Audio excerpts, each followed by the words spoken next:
Welcome to the Mawkim Data Sovereignty Forum 2025. It's been work that's been a culmination of 3 years of planning and preparation and team building.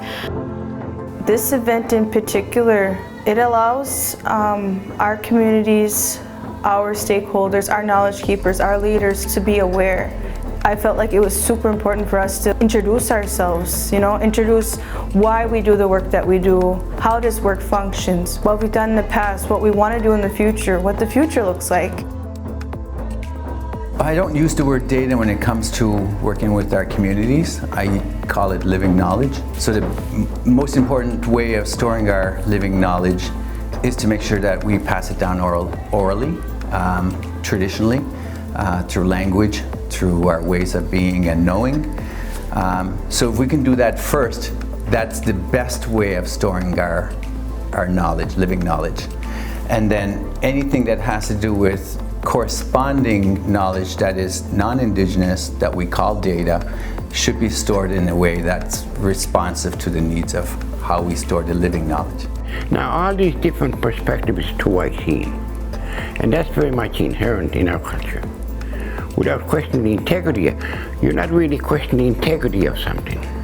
All you're doing is pointing out this information is missing, and we're going to put it in there.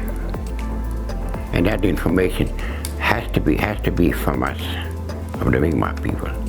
I'm really big on communities owning our own data. It is so important that we protect the integrity and the voices of those that are sharing, because what they are sharing is so important and it helps shape, the path forward. We should be able to manage and look after that sacred information. We will never be able to actually assume our own self-determination, our own sovereignty, or exercise our Aboriginal and treaty rights if we do not assume full control of our own worldview, our own interpretations of our own cultural representations, as well as to say, what does our stories mean?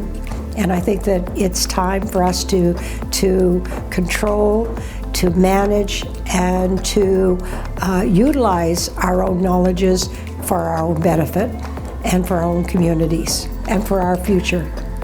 For me, the proudest moment has been the fact that we had Mi'kmaq Ethics Watch join our team this year, and we had the ability to celebrate them and the 25 years of work, and particularly Marie Batiste, who was instrumental in forming and operating Mi'kmaq Ethics Watch. It was an extremely proud moment to be able to celebrate her, to be able to gift her with a quilt, and also Lorianne Sylvester, both amazing, instrumental women who supported Mi'kmaq Ethics Watch and have kept it going.